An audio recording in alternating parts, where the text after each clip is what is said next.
SFA is an acronym for Sales Force Automation.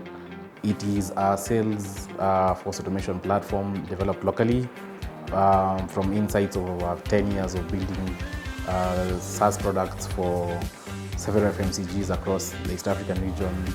And we now created a platform that is serving the local market. So ideally what the platform does is it enables businesses across the East African region to be able to run their sales teams on a platform. You're able to do conventional sales, van sales, do the entire sales processes. You have all your accounting, you have procurement, you have your manufacturing if you're a manufacturer, you have marketing, you have tracking. You can be able to have market visibility, be able to see your leads, how your leads are going across the pipeline. Basically, you have end-to-end visibility of your business.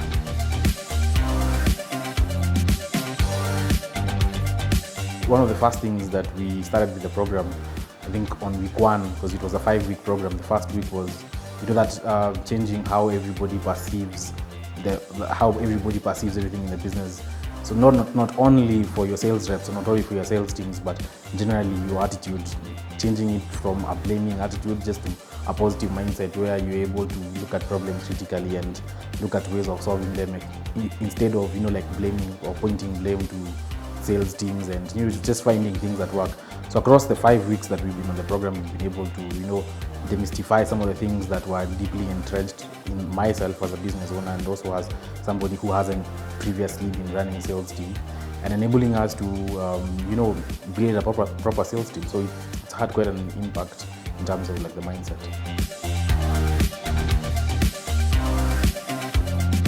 As an entrepreneur, yes, it has impacted, but it has impacted not necessarily as an entrepreneur, but as an individual.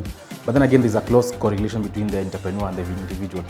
I think for starters, just having processes that you can actively be able to ride on and have everybody conform to is a better play, because it enables you to decouple yourself from the business. So instead of having everything that relies on your skill set, having everything up here, just putting everything on paper, so that if tomorrow you aren't there, let's say if you want to sell the business or you want to walk away from the business, it's translatable and reproducible.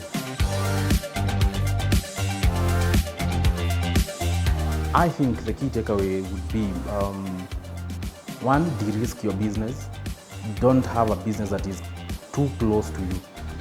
The business should not be you should not be the business. The business should be able to operate and run without necessarily requiring your input. So that element of de-risking the business and decoupling yourself from the daily operations, not necessarily you're not part of the business, but you have people and processes that can be reproduced by somebody else who's not you. And the second thing would be processes.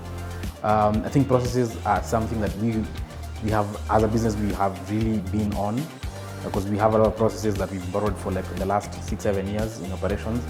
But just to re-emphasize, because that was at the emphasis of what we already knew, but processes are something that you need to really have set out clearly, so that any business that you may build later on or any other product or service you may launch can borrow from that. So that basically revolves around documenting everything that you do, keeping a close visibility of what works and what fails, so that in the future you don't end up falling for the same pitfalls you did previously. So that level of documentation and processes, and that's basically just having everything decoupled from you as the owner of the business. Yes, I would recommend the program, but I would only recommend the program for people who are willing to put in one at a time, because I feel how the entire program is set, everything is joined together. So the first module is conjoined with the second, the third, the fourth. So if you are able to dedicate the 5-6 weeks on the program, and you're able to ideally have a product or a business that has product market fit, then I would recommend it highly to anybody.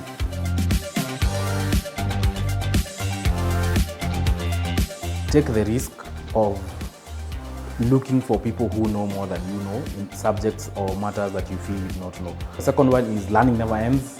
I think just be welcome to the idea of constantly learning. If something fails, you learn it again.